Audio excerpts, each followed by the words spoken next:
I did my bit for Halloween today. I did a horror movie, well, Friday the 13th video on the Entertainment Guy channel today after doing my NFL power rankings. So though NHL power rankings are having videos regular basis, the NFL ones there are. And of course, the standard, there's already comments along the lines of, I don't understand why this team's here. I've done my job. All right, so making news today, Jake Allen signs a 2-year deal with the Montreal Canadiens. Now, of course, he wasn't due until next year. It's $2.875 million a year starting next season, so 2021-2022. The reason is simple. For Montreal, they can't expose Carey Price in the expansion draft because he has no movement clause. They can't expose Caden Primo. He's exempt. So now Jake Allen, because he has a contract that extends beyond this season, they can expose him to the Seattle expansion draft. It's the same reason that Vancouver ends up going with Holtby instead of Markstrom. Rumor had it Markstrom wanted a no movement clause. He didn't want to worry about going to Seattle, and Vancouver didn't want to risk losing Demko. So this is the game that we're playing now. You don't just have the salary cap to deal with. You have Seattle to deal with, who are coming in next year, and teams looking to protect themselves. So Jake Allen will be exposed to the Seattle Kraken. We'll see whether or not they bite, because every team has to expose a goaltender. So you have to have somebody who qualifies for exposure in that situation. So we'll see what other goaltenders move around and what teams take extra precautions to make sure they're not going to get into any kind of trouble with next year's expansion. Now, there's a lot of smoke, and you got to think there's probably some fire to this. The idea that Joe Thornton might go to the Leafs. There's been discussions of rumors of everybody going to Toronto, but there's been rumors of Joe Thornton going to Toronto that I will say Steve Dangle's played his role in this, but I don't blame Steve because honestly, it would make some sense for them to pick up Joe Thornton. It would. You have Thornton, you have Spezza, you have two really good veteran leaders on that team. And if there's something that it looked like Toronto needed more of when they got knocked out by Columbus, it's that veteran leadership. I understand that Matthews and Marner and Nylander and Tavares, they make a lot of money, and Tavares is a veteran, but it does feel like they need one more voice in that locker room potentially, and Thornton could be that guy. So we'll see what happens. I know that the door's still open for him to return to San Jose. It would surprise me if he didn't, but we'll see. Tyler Johnson has apparently expanded his trade list to 8 teams that he's willing to waive his trade list for, or his trade clause for. The interesting thing, of course, is if you're thinking, well, couldn't any team have had him for free on waivers? You're right. So now Tampa needs to negotiate a deal. They may have to move not just him, but a couple of the players as well, including Killorn. And so they need to retain salary, but they can't retain too much because they have to worry about Sergachev. They have to worry about Cirelli. I'm actually kind of surprised that no team has put in an offer on Sergachev, and yet the video I did this morning on who doesn't have any cap space, which is most of the league, it makes sense that Sergachev hasn't been offered any kind of offer sheet. If not for the slowdown of everything and the flat salary cap, I would guarantee there'd be some kind of offer sheet already in for Sergachev. So Johnson expands his trade list to 8. We'll see if there's any takers. Hoffman's still UFA at the time I'm recording this. And I say that because Columbus is in on him. Boston's in on him.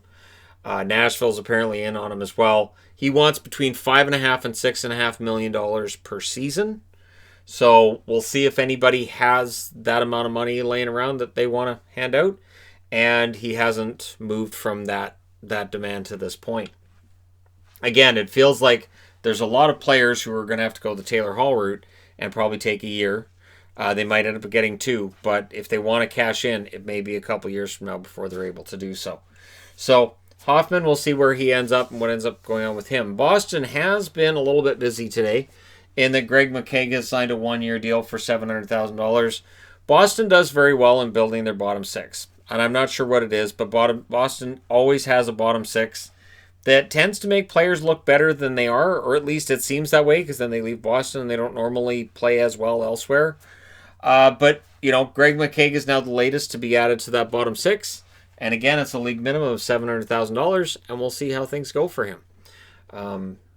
I like Boston's depth overall. I know there's some concerns that they need one more top six winger, and of course there's concerns about the defense without Krug and without Chara. Although Chara may end up in Boston still, they're just waiting on some other money to move around, and then they'll sign Chara. It may very well be finding out whether or not they get Hoffman, and then that'll tell them how much cap they can use on Chara. So Boston, they eat up $700K from where they were when I did that first video this morning. They're that much closer to the salary cap. I wanted to mention too, I had talked about how when I got NHL 21 that I'd be doing live streams on the channel twice a week. I started one yesterday. I thought, I'm gonna run a bit of a test on this. Now, keep in mind that with everything shut down and all the slowdowns economically, that EA and the developers have had less time to put together a game than they usually would. And so I am far more forgiving of the product this year than I normally would be. And it feels like just from the way that the franchise mode started out for me, I thought, I don't want to start a franchise mode yet. I want to wait until, we've had a roster update. I did go through and do some updating of players. Honestly, player ratings aren't that bad. There were a few that I changed, but most of them really weren't that bad.